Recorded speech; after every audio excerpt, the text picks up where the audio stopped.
অন্তর্বর্তী সরকারের জ্বালানি ও বিদ্যুৎ খাতের মহাপরিকল্পনা কার স্বার্থে হয়েছে এমন প্রশ্ন তুলেছে বেসরকারি উন্নয়ন সংস্থা সিপিডি। এটি কোনো চুক্তির পূর্ব শর্ত কিনা সেই প্রশ্ন তুলেছে সংস্থাটি। ধানমন্ডিতে সিপিডি কার্যালয়ে সংবাদ সম্মেলনে প্রশ্ন তোলেন সংস্থাটির জ্বালানি বিশেষজ্ঞরা।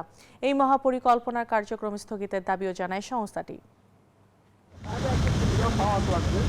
2023 সালে integrated energy and power master plan বা আইইপিএমপি নামে বিদ্যুৎ ও জ্বালানি মহাপরিকল্পনা করে বিগত আওয়ামী লীগ সরকার। তবে চাহিদা নিরূপণে ত্রুটি, নবায়নযোগ্য জ্বালানি সম্প্রসারণে ভুল সমাধান, এলএনজি আমদানিতে অতিরিক্ত নির্ভরতা সব মিলে সেই মাস্টার প্ল্যান জ্বালানি খাতকে ঠেলে দিয়েছে গভীর সংকটে।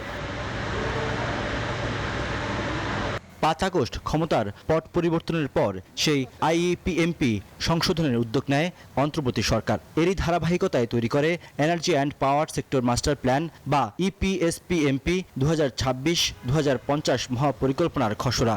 কিন্তু নতুন পরিকল্পনাতে বড় ধরনের ত্রুটি দেখছেন জ্বালানি বিশেষজ্ঞরা। সংবাদ সম্মেলনে যা তুলে ধরেছে সিপিডি। এই নতুন মহাপরিকল্পনা উত্তর দিতে পারিনি, বরঞ্চ আমাদের মনে হয়েছে যে আরো নতুন করে নতুন গুরুতর প্রশ্নের এবং অভিযোগের আমাদের কাছে উদয়মান হয়েছে।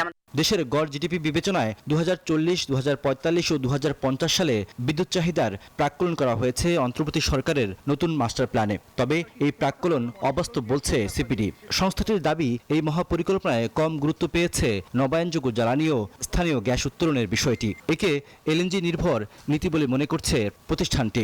কেন এই মহাপরিকল্পনার ভিতরে মিশন এবং ভিশনে কেন যথাযথভাবে নবায়নযোগ্য জ্বালানির রিফ্লেকশন নেই? আমরা এই 60,000 মেগাওয়াট বিদ্যুৎ কোথায় রাখবো? আপনারা কে ব্যবহার করবেন এত বিদ্যুৎ?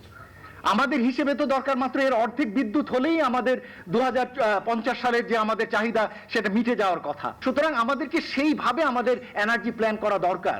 নির্বাচনকে সামনে রেখে কারো স্বার্থ রক্ষায় এমন ত্রুটিপূর্ণ বিদ্যুৎ ও জ্বালানি মহাপরিকল্পনা করা হয়েছে কিনা সেই প্রশ্ন তুলেছে সিপিডি। অন্তর্বর্তী সরকার মাত্র 1 মাস সময়কালের আগে যখন তারা নির্বাচিত সরকারের কাছে ক্ষমতা হস্তান্তর করবেন, কেন তাড়াহুড়া করে এই মহাপরিকল্পনা প্রণয়নের উদ্যোগ? অংশীজনদের সাথে আলোচনা না করে এই মহাপরিকল্পনা পাশ করা হলে বিদ্যুৎ ও জ্বালানি খাতের রূপান্তর নয় বরং ভয়ঙ্কর পরিণতি হবে। তাই এটি স্থগিত করার দাবি জানিয়েছে সিপিডি। সাথে যেটা দাঁড়িয়েছে। রিয়াদ সুমন, নিউজ 24, ঢাকা।